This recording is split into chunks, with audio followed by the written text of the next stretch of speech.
Good evening and thanks for joining us. Three major fires continue to burn out of control in California, where firefighters are battling to save homes and lives during high winds and drought conditions. At least 9 people have died. Their bodies were found in Butte County, north of Sacramento. It's the location of the Camp Fire, one of the most destructive in the state's history, where close to 7,000 homes and businesses have burned. The fire almost completely wiped out the town of Paradise, and hundreds of thousands of residents in the area have fled. About 500 miles south, near Los Angeles, the Woolsey and Hill fires have burned more than 70,000 acres and forced at least 250,000 people to evacuate. Last night, a fire department helicopter captured the massive Woolsey fire as it advanced over the ridgeline above Malibu and towards the Pacific Coast Highway. Sharon McNary is a reporter at Southern California Public Radio, joins me now via Skype from Oak Park, California. Sharon, tell me, what have you been reporting on this morning? What have you seen so far today?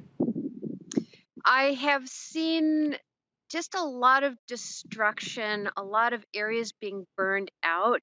There's a very famous park, Malibu Creek State Park, burned over. Its visitor center is lost.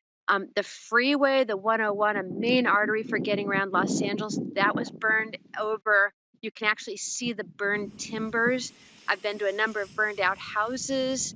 And I mean, I'm sitting in front of one right now in Oak Park. Just the smell of it. It's just like this combination of like melted chemicals and plastic and wood and stucco.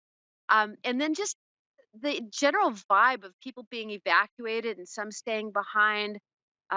Just there's a procession of people driving up and down the street just to look at the burned out houses. It's kind of a combination of good neighbor, can I help, and just looky loo. So Yeah. Sharon, also, I want to ask about the mask that you've got on right now. What is the air quality like as you travel through these places? well, where I am right now, this is one of the earliest places that burned early Friday morning. So the air quality here is pretty good. But down in Calabasas, closer to Malibu, you need this mask because you get particles in your lungs. And if you breathe it long enough, just feel like you're trying to breathe a sponge. And you're just up the road from the area that was having a vigil last night to grieve for those people that were the victims of the mass murder earlier this week. And what happened there? It's kind of a double whammy for this community. The Family Reunification Center for that incident turned into an evacuation center for the fire that followed. So you had people that were grieving combined with people who were evacuees. There are people who have been affected by the shooting who have also been evacuated from their homes. Absolutely. And put this in some geographic perspective for people who aren't familiar with Los Angeles or Malibu or Calabasas. This is just sort of just a few miles up the road from those sort of famous beaches and lifeguard shacks we're all used to seeing. So the 101 freeway connects Greater Los Angeles to Ventura, and along that way are all these, very nice communities. And it's that that's burning. It's out the 101, maybe about 40 miles outside of Los Angeles, and into the sea, which is Malibu. So this fire has gone from the freeway, the 101, about 30, 40 miles to the ocean. And it's just burned a whole ton of houses close to the ocean.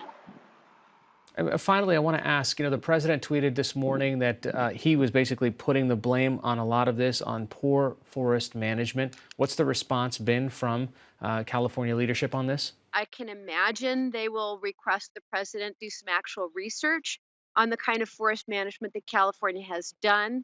The area that's burned is not particularly foresty.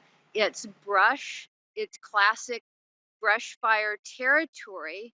If there's a vulnerability here, it's the people who live in this area who've built in the wildland urban interface and not the forest and its management itself. All right, Sharon McNary, reporter of Southern California Public Radio, joining us via Skype. Thanks so much. Thanks for your interest.